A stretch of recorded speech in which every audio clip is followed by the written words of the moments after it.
Alright guys, well Wolf is basically dying next to me. I'm alive, don't worry. Don't get stressed out. To the top right we have our Zerg player. He is starting for the Startail team, as is his opponent. And his ID is... not the Iceman, no. Startail, Curious. He's got the sickest bangs going on right now, covering up his curious eyebrows. And his opponent at the bottom left. Pylon placement unusual. Yeah. The Protoss player in blue. He is called. Startail, Putting. With a pink mouse. Yeah. Pinky. Pinky and the brain. Pinky and Good the show. brain. Yeah, you and I are on the same page there. And he's like, what are you going to do today, Parting? He's like, the same thing I do every day. Try to forge fast expand against Zerg. The thing is, Pinky and the Brain is just a great show, but if you think about it, who would you rather be? Because I honestly don't know. Well, I'd rather be Pinky. I think he enjoys his life more. That's actually a good point. He has a weird voice, but, you know, Brain is always stressed out. He's always just really angry, and, you know, he never really has a moment of happiness in his life. Yeah, but the thing is, Pinky is only happy because the guy is... He's loopy. He doesn't know what's going on. Exactly. Well, guys, we have the Nexus first here, this time for Parting, and of course to the top right we have the build for his opponent.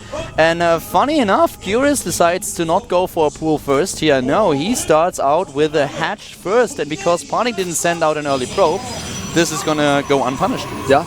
And this is kind of a cool way to mess with your teammate a little bit, do a build like this.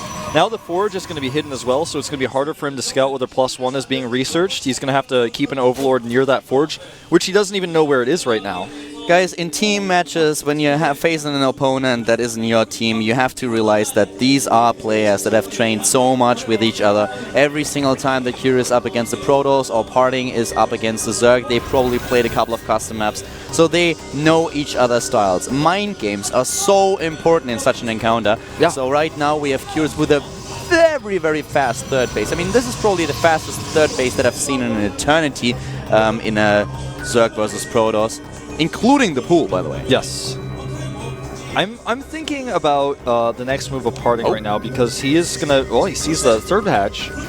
Now, how will we decide to punish Curious here, and in what way will he use his Forge? Because right now it's going to be very difficult for Curious to know whether +1 is being researched, and as a result it's going to be hard for him to tell what type of attack he may face. Curious is sending out the Zerglings to the bottom right immediately to his third base, because that has a special reason. He doesn't scout for the probe, but he wants to know, is there a cannon attack? Yes. Because Parting for a second really was probably tempted to get a pylon in position, but Curious sends out the Zerglings. This is the one thing that he has to be 100% aware of. Is there a pylon? Is my opponent trying to cannon my third base? Because this is a very, very common move by Protoss. Yeah.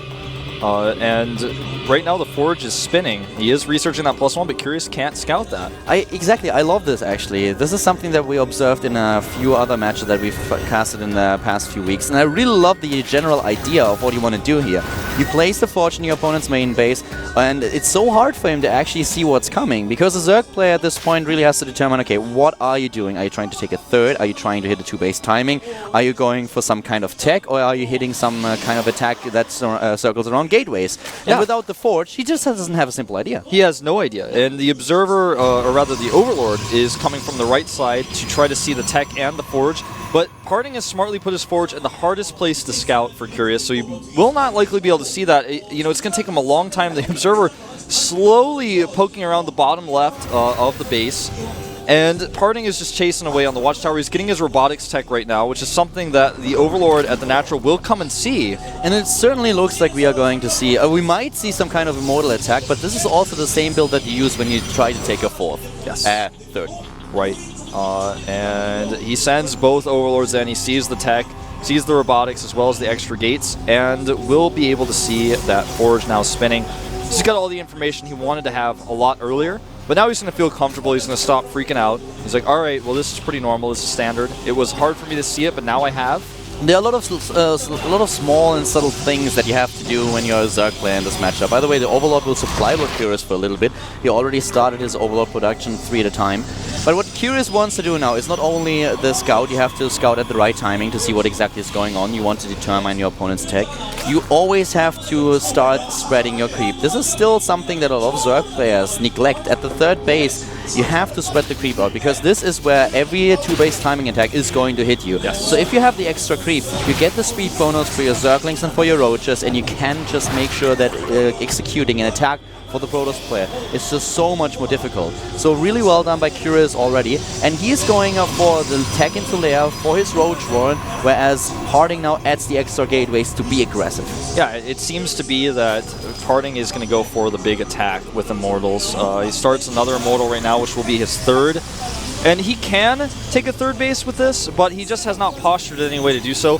One thing I'm a little bit worried about for Curious is, yeah, he's got an Overlord near the third base, but he doesn't really know if Harding's about to take that third or not. He should be checking for pylons, and now he's going to move that Overlord a little bit closer here. It is going to be taken out, though, and he needs to make sure to use some Zerglings. And without speed, knowing about this third base is pretty tough if he doesn't already have Lings over there. Now he's going to walk them all the way. It's going to take him forever. And now here come additional, there comes the Warp Prism, he's going to push out. Yeah. He just warped in a few more sentries, and this is exactly what he needs. If you execute the Immortal push, you want to rely on 8 to 10 sentries, roughly. And there's sentry number 7 and number 8. The Zerglings running in here, speed is not done, they can't catch up with this one sentry that he has. And not doing any damage, but here comes Curious. He needs to prepare now. Run buys. This is what he really has to rely upon. Yeah, he needs to set up a flank at the very least, because to fight this army straight up, even on creep, is going to be so difficult. Yeah, that was basically what I wanted to say. Flanks, not necessarily run buys. Run buys these days are shut down by most Protoss players, but flanks are so important. And killing the sentries is his priority here. Yeah, and you know, you could arguably call this a run by trying to get that pylon, but in the end, nice micro there, even picking up the sentry. Parting's attack is extremely dangerous. It's quite potent right now. His opponent has more army supply than he does, but with the army of choice of Parting, with all of these Immortals and the sentries he's got available, he did not use very many force fields. He takes out the Queen right away, and he's going to pick up all the Roaches that spawn here. This is a big problem. Look at how many Roaches go down for free. This is a perfect position for Parting to be in. Look at how much damage he actually does. Saves a few of his units with Warp Prism. This is amazing. He's the best position ever. He can just force field the army. This third doesn't stand a chance. Look at the force fields. They're perfectly placed. Curious in a lot of trouble here. I think he may just lose his game, in fact, as the hatchery will fall. 13 more Roaches on the way. There's no transition point. There's no infestation pit. He's got nothing to fall back on. Harding can now retreat, he can attack, he can do whatever he wants. He already did the damage that he was supposed to do. He's on 65 army supply against 68, and he's moving in once again. He still has a lot of energy left on those sentries, and he can do the damage moving in, saving so many units here, especially the Immortals. This is just such a great play by Harding, the perfect execution. This is textbook Immortal push. Yeah, and this is going to win him the game. Straight up game number 1, Parting takes an aggressive build, hiding his tech well, and then hitting the execution perfectly.